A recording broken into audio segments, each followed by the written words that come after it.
Good morning, everyone. So, I am Dr. Dhinakar, professor in the Department of ECE. So, now today I am going to take a topic under the subject transmission line and waveguides. Whereas the course code for the subject is U18Pcec502. The topic which I am going to take is Maxwell's equation. Okay. So, it comes under the unit 1. The topic of the unit 1 is time varying fields and Maxwell's equations. So the very first topic I'm going to take up is Maxwell's equations.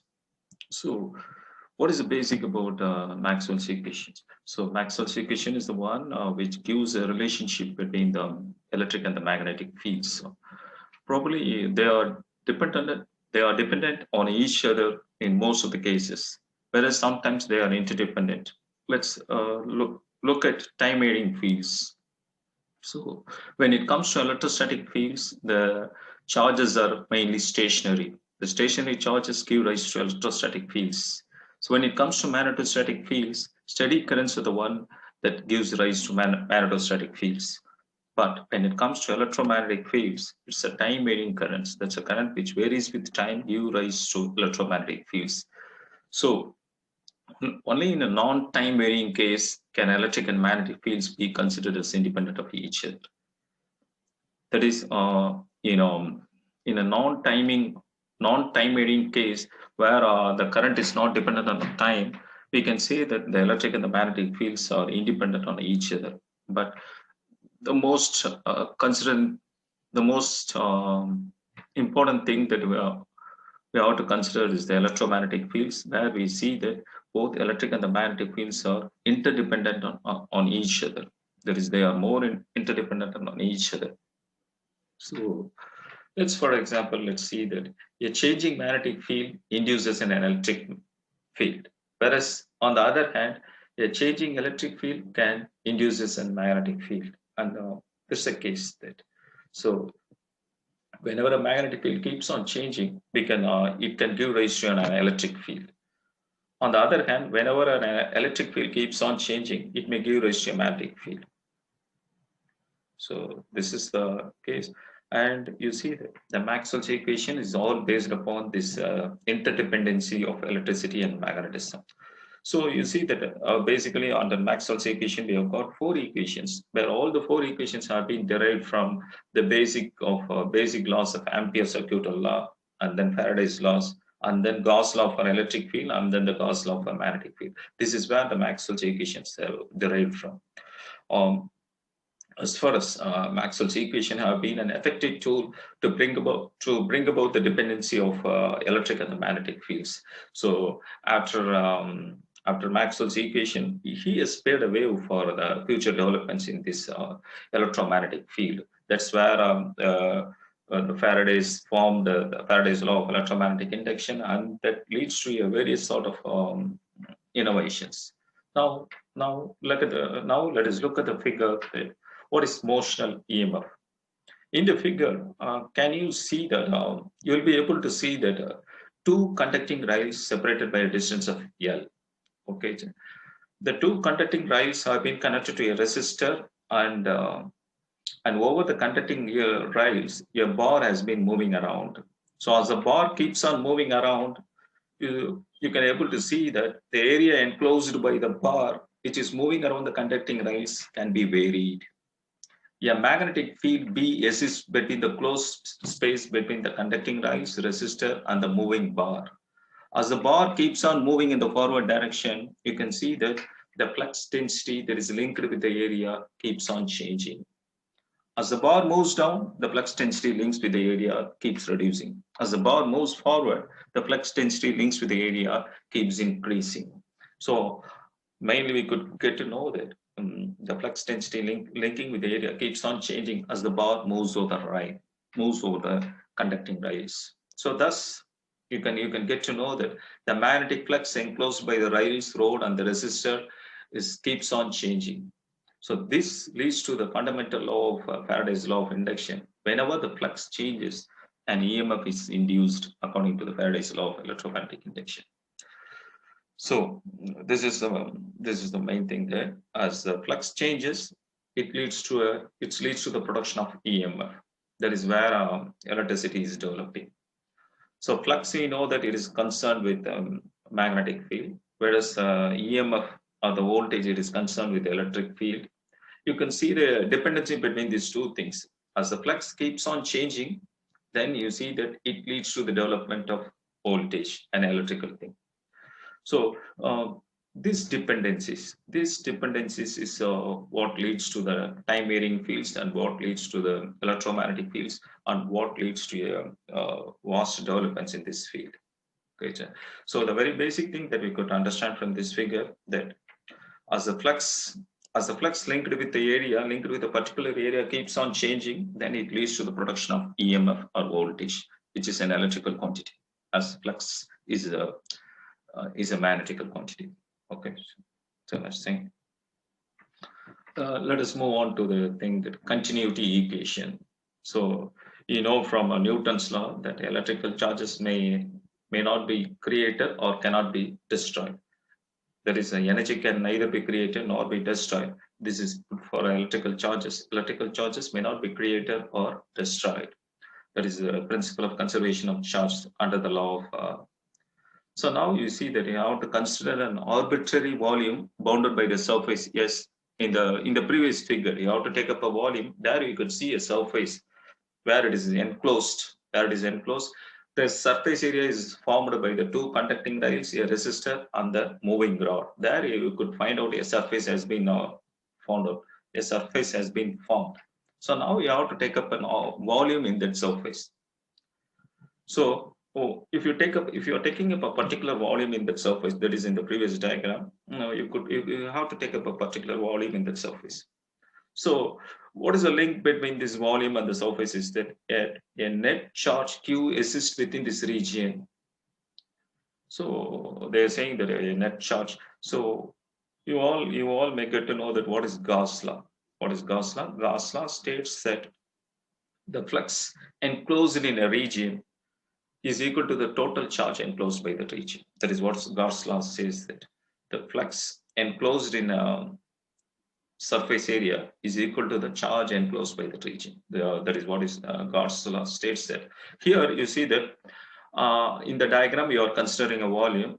There what you are seeing, that if a net current I flows across the surface out of the region, the charge in the volume must decrease at the rate that equals the current.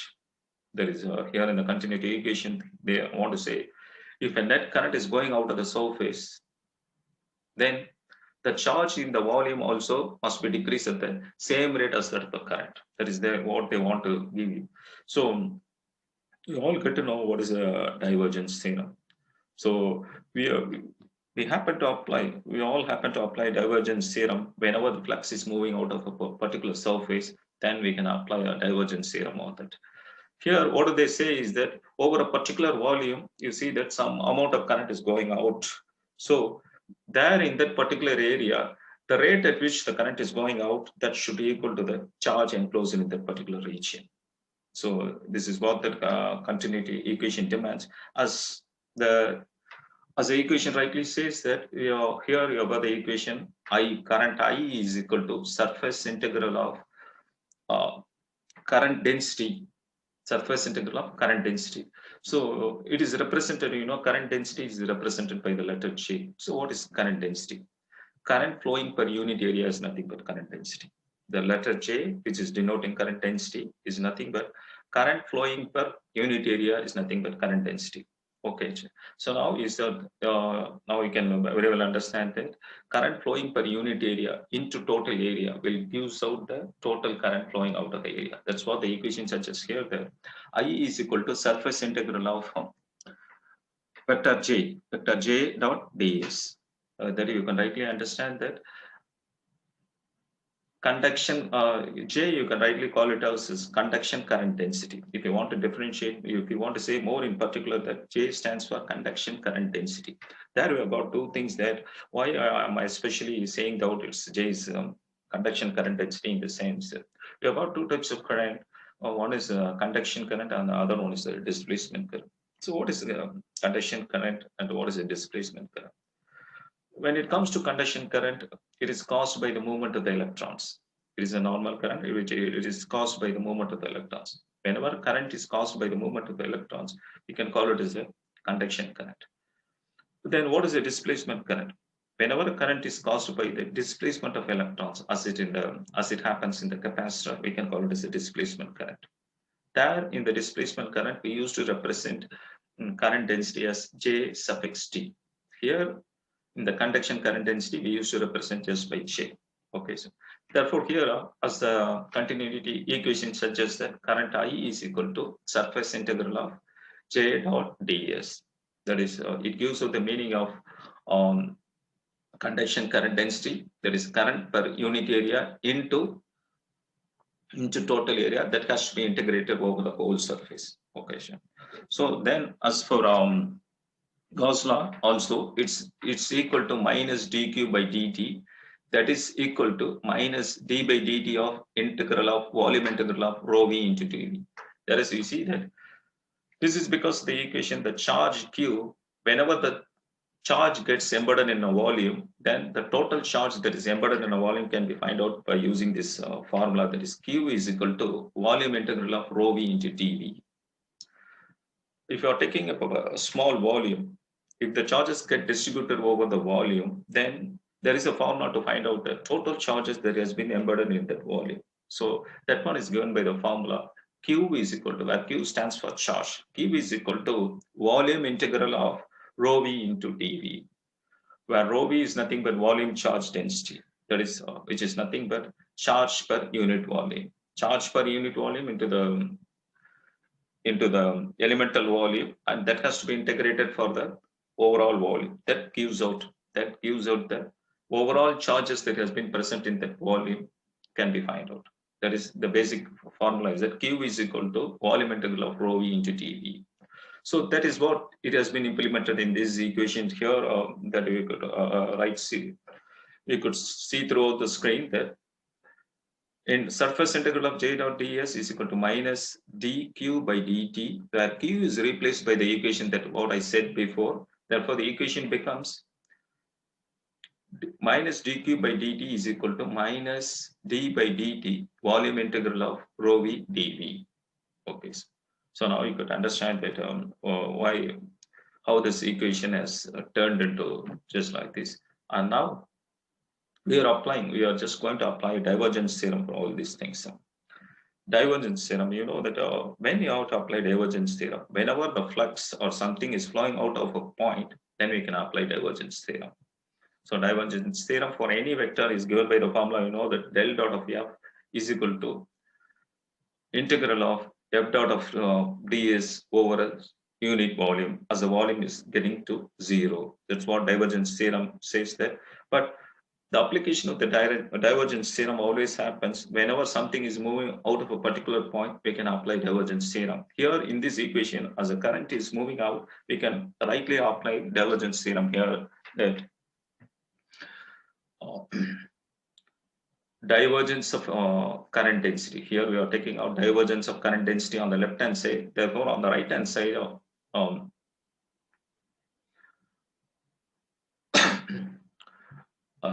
we could see that on the right hand side we already have integral of volume integral of dou pv by dou t into dv. Therefore, the equation rightly becomes that volume integral of divergence of current density is equal to volume integral of dou pv by dou t. So that's the equation. That's how the equation has now reduced to.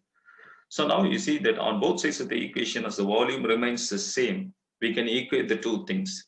So there in the equation, you see that volume integral of divergence of current density is equal to volume integral of minus dou p by dou v, dou p suffix v divided by dou t. So that's the scenario. As volume become equal in both the cases, we can equate the equation as del dot of j is equal to minus dou pv by dou t.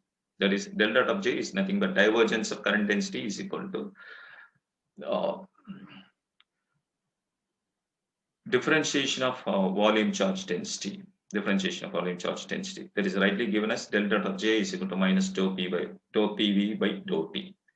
So here we get to know another thing is that del dot of J is equal to 0 as from Kirchhoff's current law.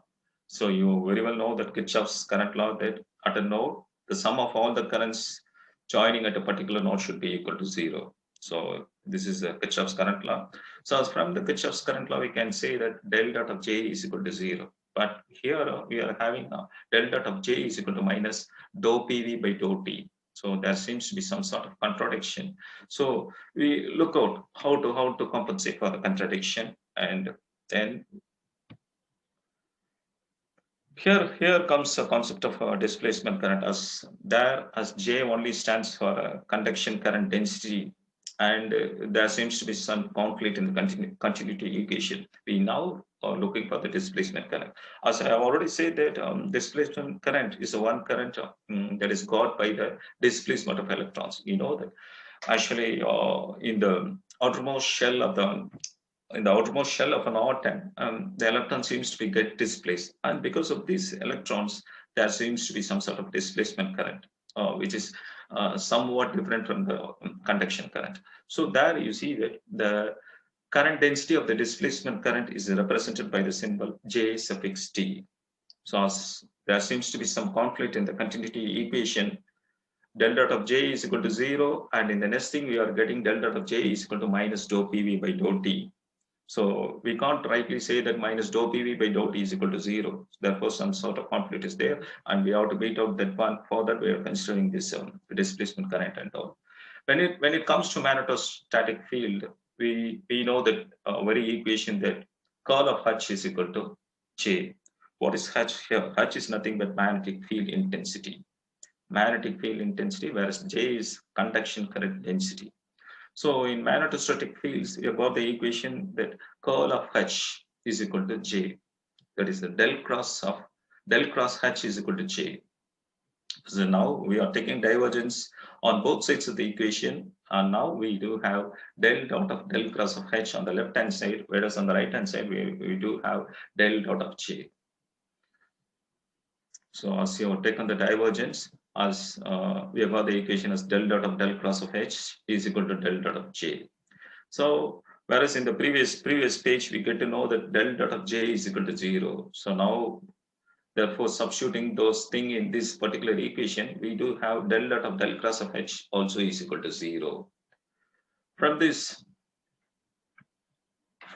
what you can further, how you can move up with the equation is that, however, the continuity equation requires that del dot of J is equal to minus dou P by dou T, which is not equal to 0. That is what the continuity equation requires, and what's the conflict also there. So now, as we want to compensate for the thing, now modifying the magnetostatic curl equation to agree with the continuity equation, let us add a term to the former so that it becomes del cross H is equal to J plus JD. So we know that for magnetostatic field, the usual equation that what you are usually seeing is del cross H is equal to J. But as this is not coinciding with the continuity equation, you are just adding another term called the displacement current. Therefore, this magnetostatic equation likely becomes del cross H is equal to J plus JD, where J is nothing but conduction current density, and whereas JD is nothing but displacement current density. Therefore, curl of H is equal to conduction current density plus displacement current density, where you know that the conduction current density J is given by sigma E, and JD is to be determined and defined. So you know the way to find out conduction current density, but displacement current density we have to find out. And now, and as in the previous slide, we saw that the taking divergence for the curl of H, we know that del dot of del cross H is equal to 0. That is equal to del dot of J. But as the equation gets modified, del cross H is equal to J plus JD. And now we are taking the divergence for the modified equation as a modified equation. As we are taking divergence for the modified equation here, we do have del dot of del cross of H is equal to del dot of J plus del dot of JD. So now, as you know that del dot of del cross of H is equal to 0. Therefore, this 0 can be equated to the right hand side. That is 0 is equal to del dot of J plus del dot of JD. That is divergence of conduction current density plus divergence of displacement current density is equal to 0. So by equating this equation, we can rightly have that divergence of conduction current density is equal to negative of divergence of displacement current density. That is what we can have it in the equation as del dot of JD is equal to minus del dot of J. So this is all what we have from the modification of the magnetostatic field equation. There is del cross H is equal to J. That's a basic fundamental equation, but that doesn't match with the continuity equation. So we go for introducing another new term called displacement current. Therefore, the equation gets modified as del cross H is equal to J plus JD. So upon this equation, we are applying the divergence theorem. Therefore, the equation becomes del dot of del cross H is equal to del dot of J plus del dot of JD. But we know previously that del dot of del cross H is equal to 0. Therefore, these two things get equated. The right hand side things gets equated, and we do have some point from that one, that is divergence of conduction current density is equal to the negative of the divergence of the displacement current density. So and we have to implement these things in the continuity equation. Therefore, now you just look at the equation. Del dot of JD is equal to minus del dot of J. That is equal to dou PV by dou T. That is equal to dou by dou T into del dot of T. As we know that by Gauss law, we can rightly say that rho V is equal to del dot of T. That is, rho V is nothing but volume charge density, and that can be equated for del dot of T. That is divergence of electric flux density. So as rho V is equal to del dot of T, here in this equation we are implementing that dou PV by dou T is equal to dou by dou T into divergence of T. That is equal to del dot of dou D by dou T. Therefore, here we rightly have it as del dot of JD is equal to del dot of dou D by dou T. As you see that as the divergence is common for both the terms, that is for the left hand side as well as for the right hand side. That is, you see that del dot of JD is equal to del dot of dou D by dou T. So as equating the left hand side and the right hand side, as we have divergence common for both the sides, then we get to have that JD is equal to dou D by dou T. That is displacement current density. JD is nothing but displacement current density is equal to differentiation of electric flux density, that is dou D by dou T. So now you get to know a particular thing, you find out a particular thing that JD is equal to dou D by dou T. This thing can be implemented in the basic, that is the modified magnetostatic equation, that is del cross H is equal to J plus JD, but we have found out that JD is equal to dou D by dou T. Therefore, implementing this one in this modified magnetostatic equation, that is del cross H is equal to J plus dou D by dou T. So this is one of the modified equation, and this found to be in line with the continuity equation. As previously, we do have some conflict, and this conflict has been solved out by introducing this displacement point. And now we can see that we are applying Stokes theorem. Stokes theorem for the above equation. Stokes theorem is the one where it converts a line integral to the surface integral. So applying Stokes theorem for the above one, we do get it. First,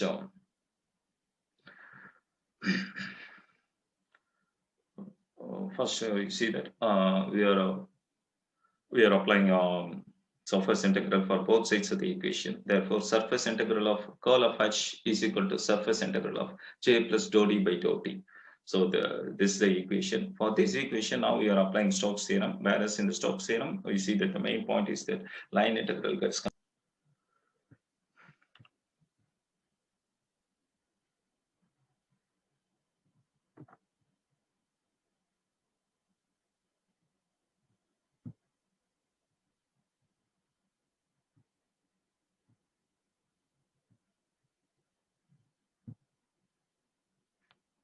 and you could see this and Applying Stokes theorem for this one, there is we get that the surface integral of curl of H gets converted to line integral as line integral of magnetic flux density is equal to I plus surface integral of dou d by dou t. So that's how the final things happen here, and this happens to be the Maxwell's equation. That is, by applying Stokes theorem, we are able to convert that surface integral to line integral. That is, the surface integral of curl of H gets converted to line integral of H. So that is equal to, on the right hand side, we just we are splitting up the terms j plus dou d by dou t into two terms. Therefore, integral of j dot ds becomes current I, as from the very first equation we get to know that. Then plus the second term is nothing but surface integral of dou d by dou t into ds. So that's what the equation says. That. So this is a derivation question, and this is more important question. Actually, this gives out the relationship between the magnetic field and the electric field. Here you see that H stands for magnetic field intensity, which is a magnetical term. Whereas on the right hand side, we do have the electrical terms. There is current, you know that, and current is an electrical term. And the next thing is that D stands for electric flux density, and which is also comes under the electric field. Thus, you see that this theorem gives an interlinking between the electric and magnetic fields. So now we are further going into displacement current continuum. A typical example for displacement current is the current through a capacitor when an alternating voltage source is applied to its plate. As I already said, that what is meant by a displacement current is said the electrons in the outermost shell of an atom gets displaced when it is subjected to some sort of AC voltage or something like that. So the current that is caused by this displacement of electrons is all called by the term displacement current and all. So this happens very much in the case of a capacitor. A capacitor, you know, that is a two parallel plate separated by means of some sort of distance where the flow of charges and everything are restricted. So there in a capacitor, you see that we could see the place for a displacement current. Okay, so now let us see that what happens in a capacitor and all. The following example illustrates the need for the displacement current. Why displacement current is so important and all, we could get to know from these things also. As I have rightly seen in the continuity equation, where you see that without the displacement current, the equation doesn't get concluded. So now here we just go for this importance of the displacement current. Using the modified form of the Ampere's law, we see that line integral of H is equal to surface integral of J, that is equal to I. So that is equal to dq by dt. So here you see that we very well know that as from line integral of magnetic field intensity, it gives the surface integral of conduction current density, that will gives right away gives the current I. Here you see that you know that current is all nothing but dq by dt. That is charge over time is nothing but current. So that is what that has been given in the first equation. There you see that we generally do have two terms in the current, that is conduction current and the displacement current. The density associated with conduction current is conduction current density, that is J. Whereas for displacement current, we have got displacement current density, that is JD. Here in the first case, we have taken as JD is equal to 0. That is, we are not considering displacement current, and it's JD is equal to 0. Therefore, right away we have got that I is equal to dq by dt and everything. Whereas now, the based on the first equation, the second thing is line integral of H dot del is equal to surface integral of J dot s is equal to I is equal to 0. This is in the case of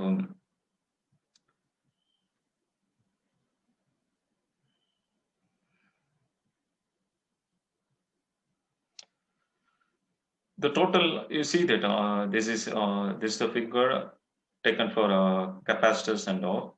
The total current density is always J plus JD. You know that the current density is the term where you have got conduction current as well as the displacement current. Therefore, we have got two current density J plus JD. Only if we take J plus JD, almost all the equations getting satisfied.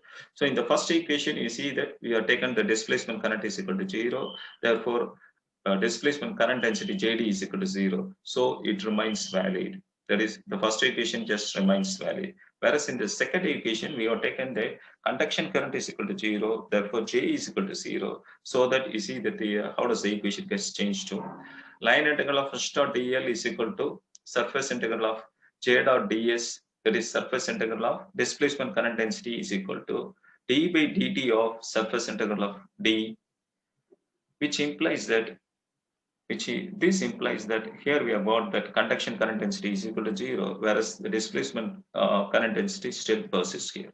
Therefore, you know that as jd is equal to surface integral of jd is equal to d by dt of surface integral of capital D. Capital D represents electric flux density. So here you know further well that surface integral of d dot ds over a closed path is equal to q. This is from Gauss law. We know Gauss law very well. That Gauss law. What does Gauss law states that in a closed path, the total flux that has been enclosed by the closed path is equal to the charge enclosed by the path. That is what it has been rightly said in this equation. Surface integral of d dot ds is equal to q. That is the flux enclosed by the closed path S1 to S2 is nothing but the total charge enclosed by the path, that is equal to q. So now in the next equation you see that surface integral of S1 d dot ds is equal to 0. So we obtain the same current for either surface, though it is conduction current in S1 and displacement current in S2. So now we could see in the diagram that we have got two surfaces. This one is the S1 and this one is the X2. Whereas in the first case, we do have displacement current is equal to 0. Whereas in the second case, we do have this conduction current is equal to 0. But in both the cases, the equation seems to be justifying that. But in both the cases, you see that the equation seems to be holding good whenever we involve this displacement current. So now we move on to this Faraday's laws. That what is Faraday's laws? As I rightly said that Faraday's law, whenever magnetic flux has been cut by a conductor, it leads to the production of flux. So that is what Faraday's law says. That here it can be put up rightly as the equation del cross of E is equal to minus dou B by dou T. That is curl of E is equal to minus dou B by dou T, where here E represents electric field intensity, whereas the B represents the magnetic field intensity. So this equation is subjected to Stokes theorem, and we get that line integral of E dot dl is equal to minus dou by dou T of surface integral of B dot ds. That will give out the dou by dou T of psi. So this is the equation. As now, and the Faraday's law seems to be continuing here. Here you see that you could see the figure that a closed path figure where we do have two paths, a path L1 and a path L2, but all the path has been within the 2 points A and B. If you are about to find out the voltage between the 2 points VAB, we can find out as VAB is equal to line integral of E dot dl. That is equal to line integral of E dot dl over the closed line L2. Whereas in the previous one is the closed line L1. So this is how we can find out the voltage across AB. However, you see that line simply for line integral of E dot dl over the closed path L is equal to line integral of E dot dl over the closed path L1 minus line integral of E dot dl over the closed path L2. That is what we say that VAB is equal to VA minus VB. So that is how we find out the potential difference. So applying the basic thing onto this one, if you want to, that is line integral of E dot dl over a closed path L. L is supposed to be L1 plus L2. Therefore, we can rightly say that on the right hand side we can get that line integral of E dot dl over the closed path L1 minus line integral of E dot dl over the closed path L2. So that is equal to minus d psi by dt. But we can rightly say that VAB minus VAB is not equal to 0. Thus, from the above things, we can say that VAB minus VAB is not equal to 0. So here the Faraday's law is continuing further that, as I rightly said, that an voltage or an EMF gets induced as magnetic flux being cut by a conductor. Here we see that V is equal to minus d psi by dt, where psi represents the flux. As the flux being cut by a conductor, we can get the EMF. Otherwise, as the flux keeps on varying with the time, that is, the magnetic flux keeps on varying with the time, then we can get an voltage V. So then we have got a Lenz law. A Lenz law says that it opposes the very cause that has been producing it. So you know that voltage is the one that has been produced upon the Faraday's law, based on the Faraday's law, but it has to oppose the very cause that which has produced it. Okay, and that's why we do have the negative sign here. So now we see that the same sort of continuity things, and then everything being put up in the same way. And now we could get to this. V12. V12 is nothing but a path that has been said over here. That is, you can see in this diagram, that is V12. And another path is this V12. That is the voltage between the first point and the second point. So that is, you see that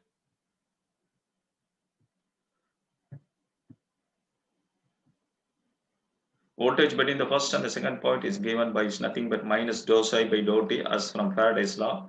That is, we do get to another point that we are involving the number of turns in a coil. You see that the basic thing is that the flux being cut by a conductor, it leads to the production of flux, but it leads to the production of voltage. So now we see that a coil is supposed to move in a flux area. A conductor is nothing but a coil, so that has to move in a